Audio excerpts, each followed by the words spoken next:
Aqui? É isso? Agora vai, hein? Transmissão.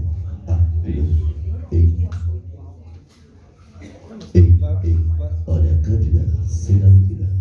Ela será de roupa. Você não vai falar? Vou, mas eu tenho que testar ali. Som. Quem vai falar aqui? Alô. Bom dia, gente. Tudo bem? Ó, eu sou o professor João, aqui da subsede da POS, professor Dom Pedro. Tem uma galera grande da POS que aí vocês vão conhecendo todo mundo daqui a pouco. A gente já vai começar. Primeiro, só desejar boa sorte, evidentemente, no concurso. Vocês estão acompanhando que há uma luta dura, na verdade, nossa, contra o governo, porque tem 15 mil vagas nesse concurso. Então, tem 95 mil professores categoria O na rede. Então, não faz nenhum sentido um concurso com tão pouca vaga. O secretário, na última audiência agora na Leste, a gente fez uma pressão nele e disse que talvez tenha 15 mil vagas agora, 15 mil no segundo semestre, mais 15 mil depois. Nós meio que condicionamos que ele teria que colocar isso no edital, que enquanto tivesse invalidade o concurso, as vagas que fossem abertas pudessem ser ampliando, mas ele não assumiu esse compromisso.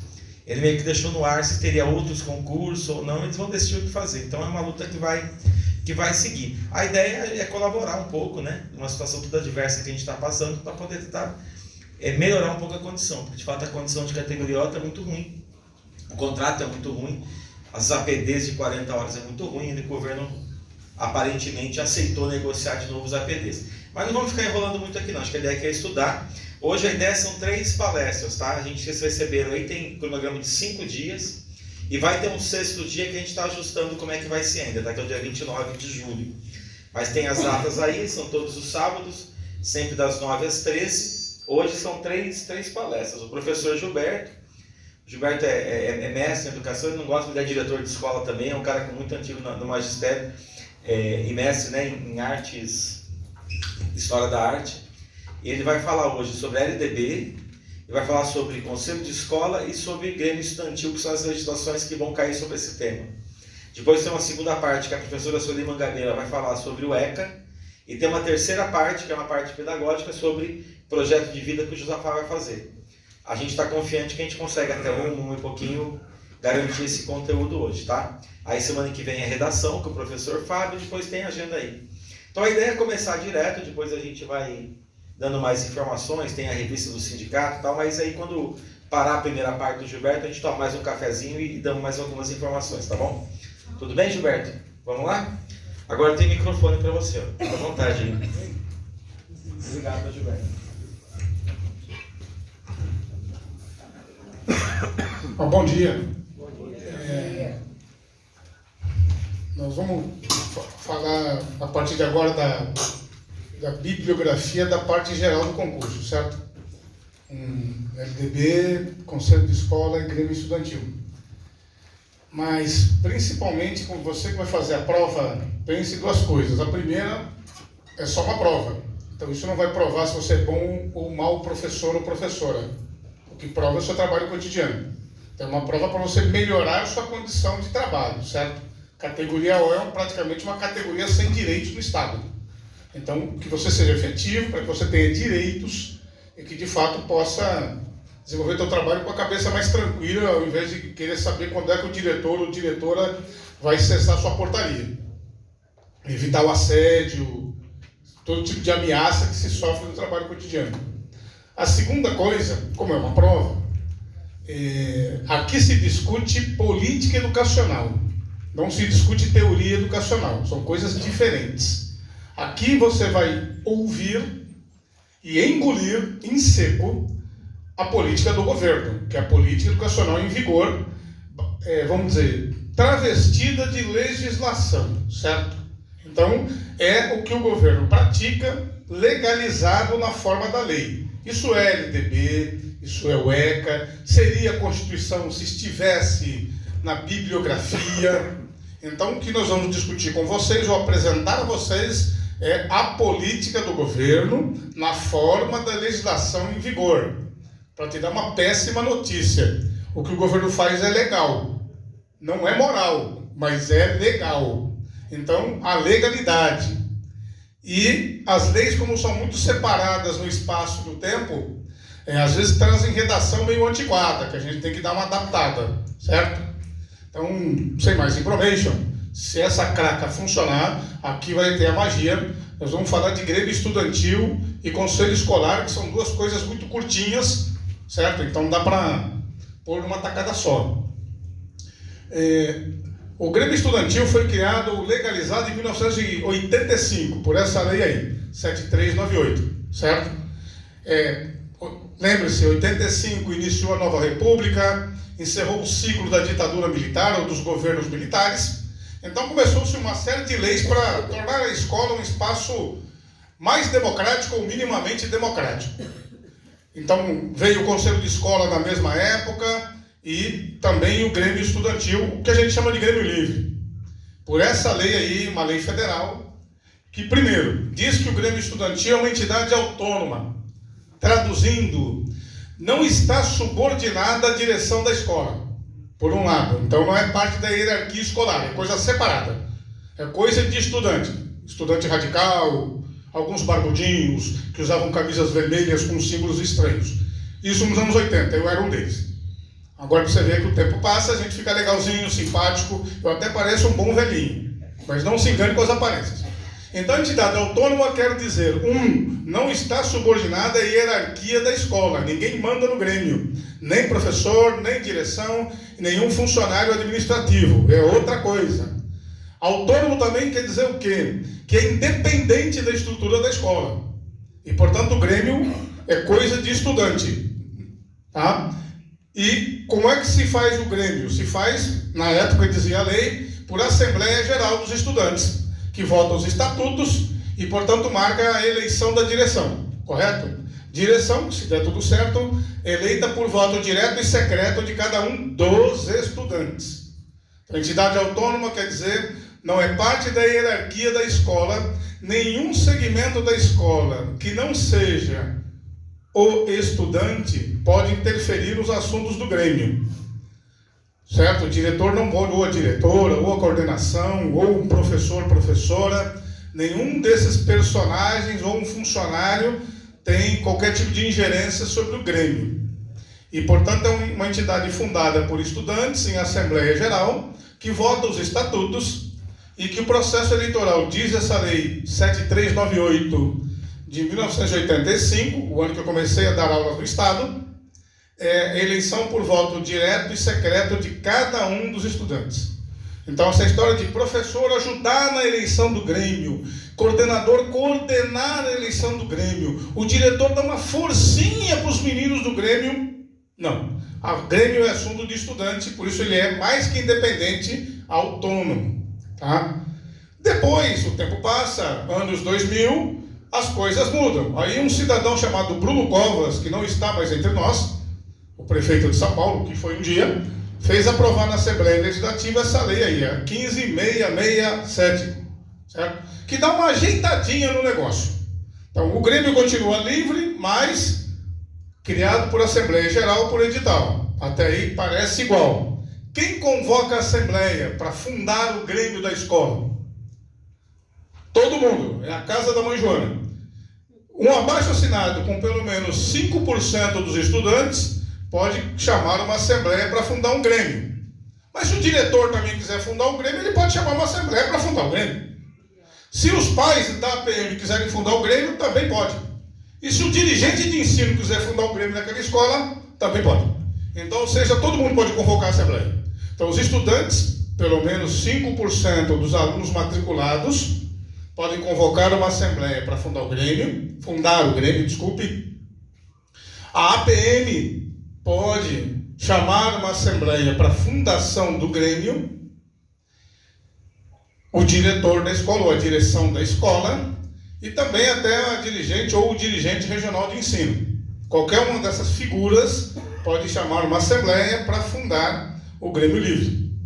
Já não é tão livre assim, mas é livre, certo? A escola tem que garantir condições materiais para o Grêmio funcionar. Então a escola tem que garantir um local, uma sala para o Grêmio, uma sede, certo? A escola tem que garantir a livre circulação dos materiais do Grêmio. Então, aquela história, se alguém trabalha em escola que tem Grêmio, vira e mexe, a coordenação quer dar uma olhada primeiro dos materiais do Grêmio. Não pode.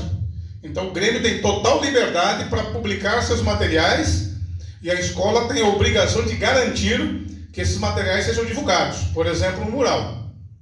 Ah, mas o material é ilegal, é pornográfico, contraria a lei, xinga o diretor. Azar dele, ele tem que contratar um bom advogado, pegar uma liminar embaixo do braço e jogar o material fora. Mas a rigor ninguém pode, para usar um termo pesado, censurar o material do Grêmio, ou ter vistas sobre o material do Grêmio, certo?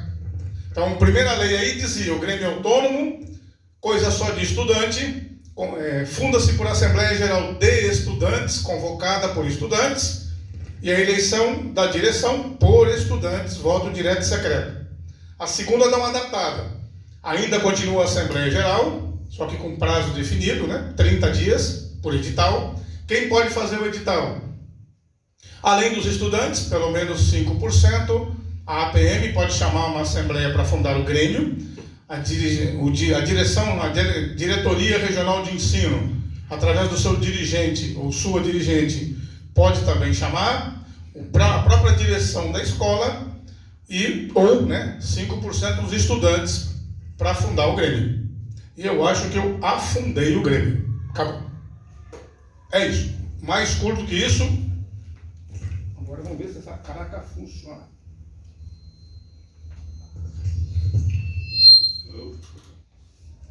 Eu errei, peraí. Tá. Por volta da mesma época, começaram a aparecer os conselhos de escola. Que no caso do Grêmio, não é obrigatório ter um Grêmio, certo? Existe uma política para ter Grêmios. Mas não é obrigatório existir Grêmio na escola. O conselho de escola é um órgão colegiado obrigatório. Então, toda escola é obrigada a ter um conselho de escola, toda gestão escolar é obrigada a apresentar para a direção regional de ensino, a prova de que foi constituído, nas formas da lei, um conselho de escola. Isso começa também nos anos 80 e depois, ao longo do tempo, vai sendo aperfeiçoado. Então, quem faz parte do conselho de escola? A comunidade escolar, os segmentos da escola, funcionários administrativos, docentes, gestão, esses são os 3 segmentos da escola. Então, quem são os segmentos da escola? Funcionários administrativos, docentes e a gestão. Aquela coisa grande que agora está cada vez maior no estado, Diretor, vice-diretor, coordenadores de área, período, escambau, tudo isso é gestão da escola.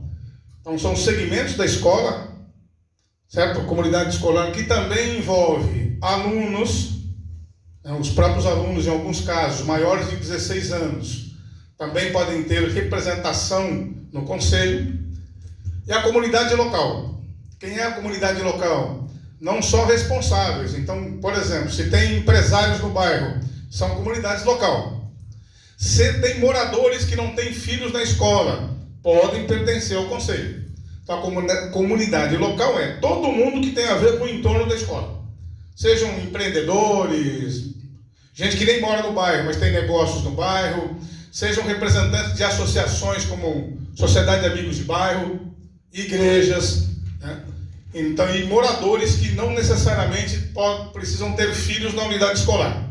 Então, é comunidade escolar e comunidade local. O diretor, a direção escolar, desculpe, pode ser mulher também, mania de falar não. A direção escolar é membro nato do conselho. Então, quem estiver na direção da escola tem assento no conselho. Por isso que quando você vai eleger lá o conselho, não tem o diretor.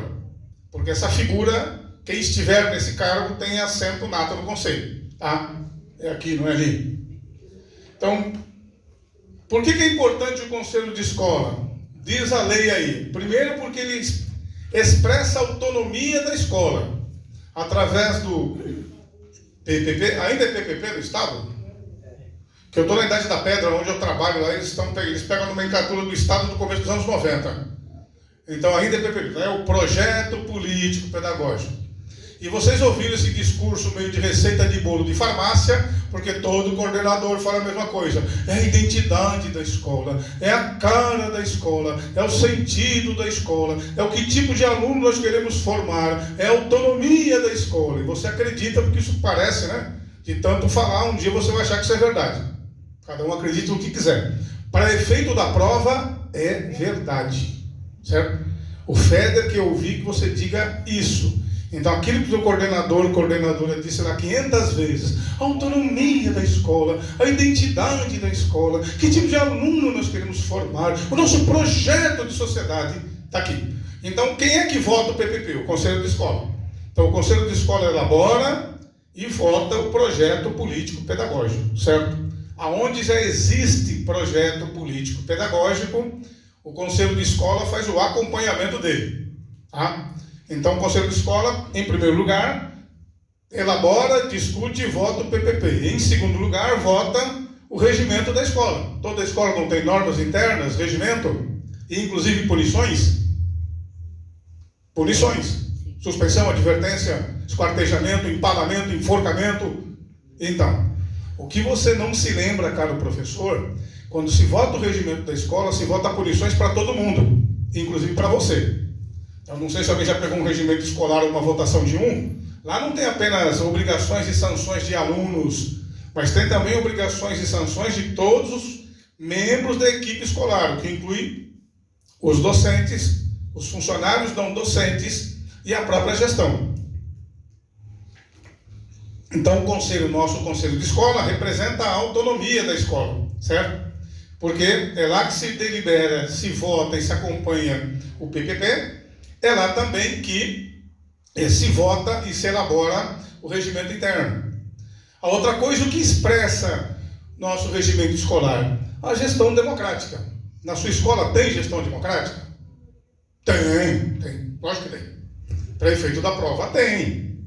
Então, a sua escola nunca teve tanta democracia. Então, por que tem tanta democracia? Porque todo mundo participa das decisões, certo? Coparticipação. E ao todo mundo participar das decisões, todos são responsáveis pela sua implementação, né? Corresponsabilidade. Por isso que nosso conselho escolar, conselho de escola, expressa a gestão democrática. Coparticipação, corresponsabilidade. Todos participam das decisões, todos têm a obrigação de participar de sua implementação. Por isso que toda escola tem democracia. Até demais, diria eu. E por que é importante o conselho de escola? Se eu estivesse dando esse curso em 2010, ia aparecer um livro chamado Educação, um tesouro a descobrir, de um cidadão organizado por ele, um tal de Jacques Delors, que é a base de todas as políticas educacionais dos anos 90 para cá. Então, mais ou menos patrocinado pelo Banco Mundial, pela Unesco e outras coisas, um cidadão chamado Jacques Delors coordenou um taludo assim, que é Educação, um tesouro a descobrir, ficou conhecido como Relatório Delors.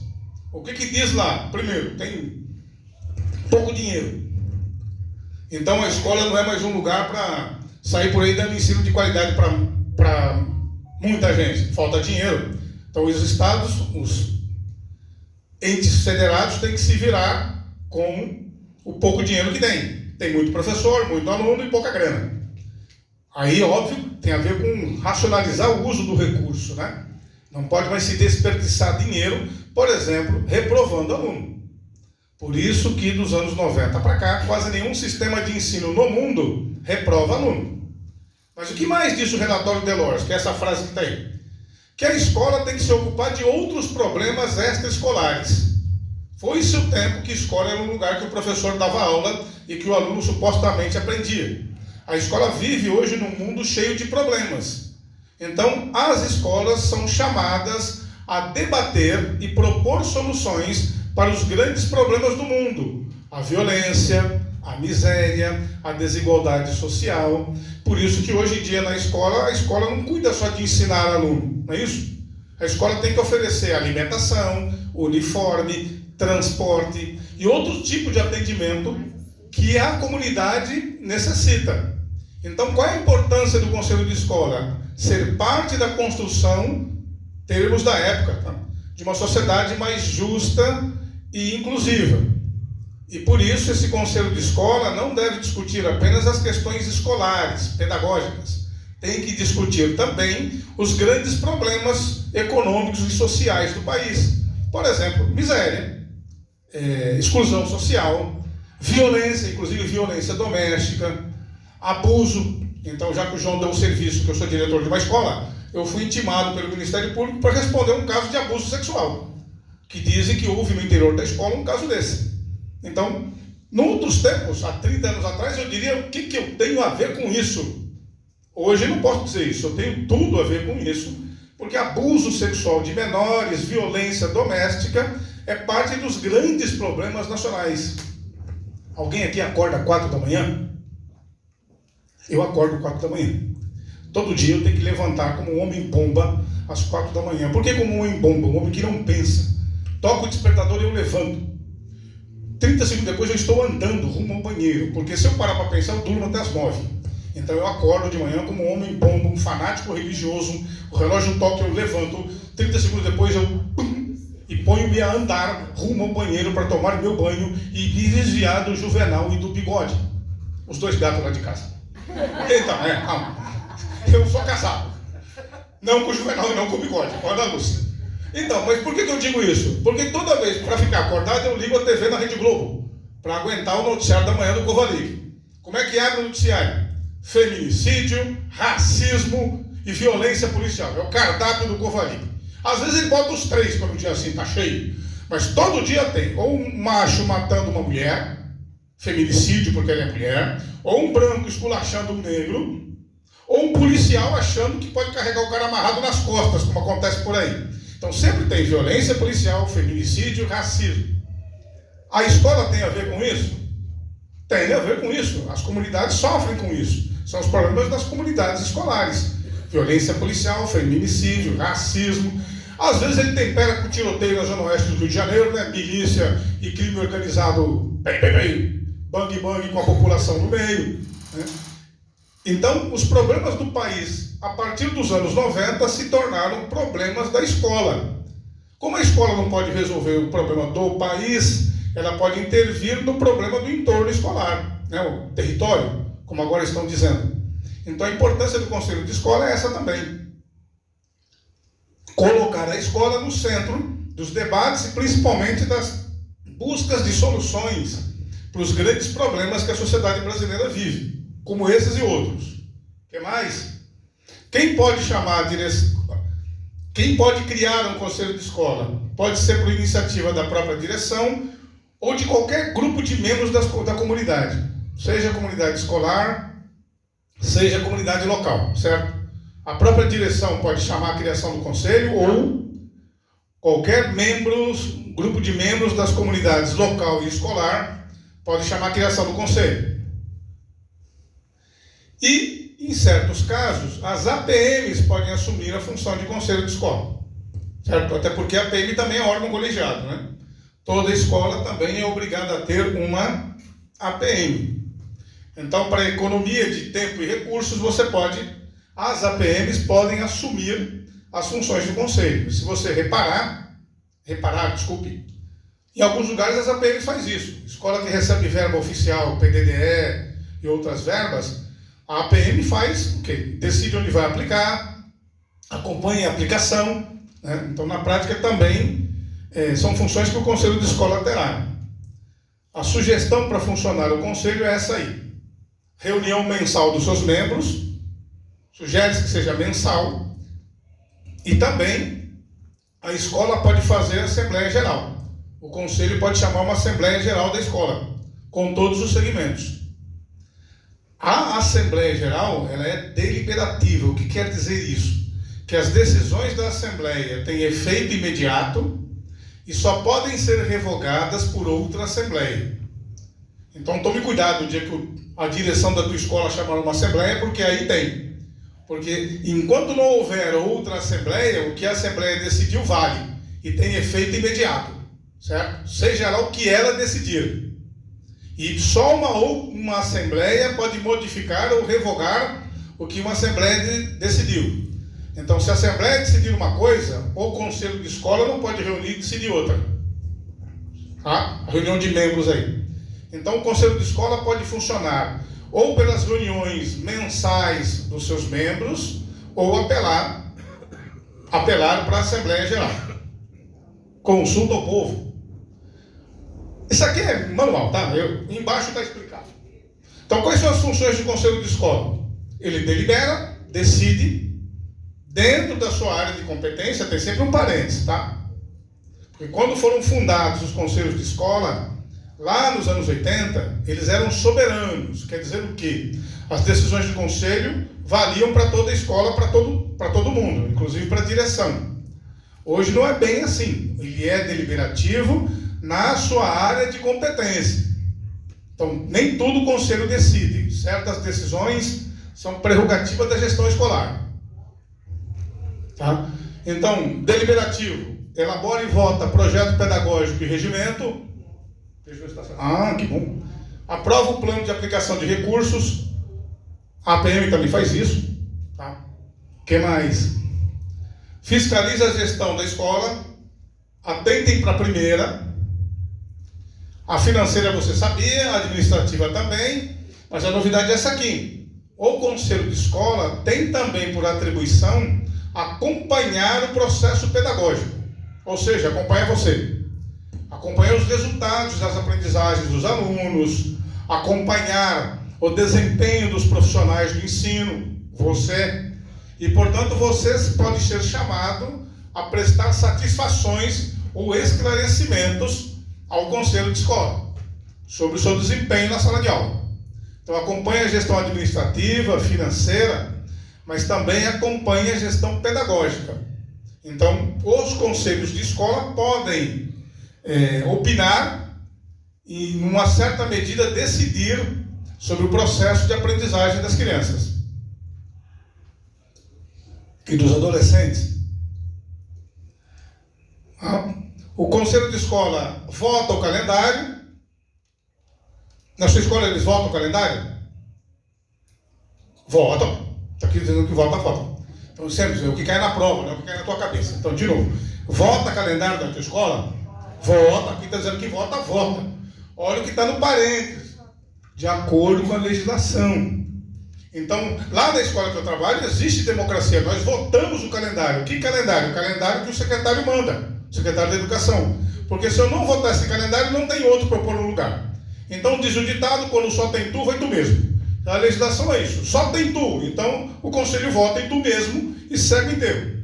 Então, o conselho de escola vota o calendário do chefe, do secretário, no meu caso, que é município, o secretário de Educação, no seu caso, do dirigente de ensino, ou da. Mas o conselho vota o calendário. Vota assim. Na época da ditadura tinha dois partidos, o MDB e a Arena.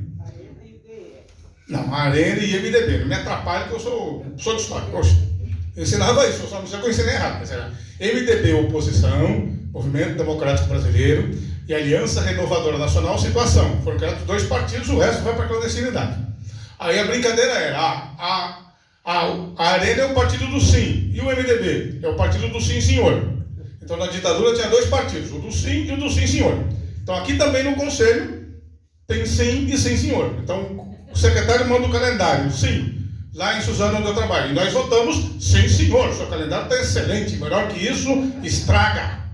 Então a gente democraticamente vota o calendário. Também, olha aqui, o conselho de escola pode interferir no currículo da escola. De novo, olha o parênteses, de acordo com as legislações em vigor. Então aquele que perdeu aula de história, como eu, por exemplo, que gastei parte da minha vida quer dizer 30 anos, dando aula de história, e caiu a disciplina, não vai recuperar pelo conselho. Porque tem o parênteses, sempre leia as letras miúdas quando você compra um carro zero. É a parte que você nunca lê, você descobre que o carro não é tão barato assim. Então, olha as letras miúdas ali. Então, o conselho de escola pode interferir no currículo escolar? Pode.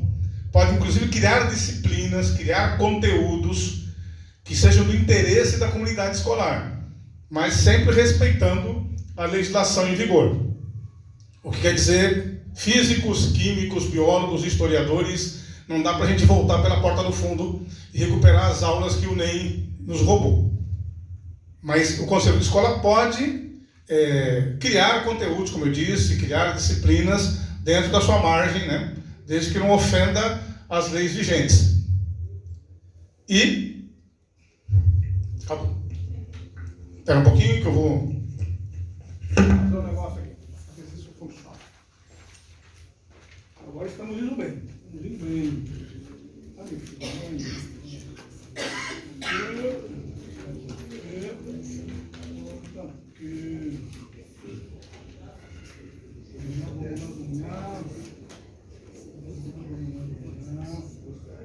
Sim.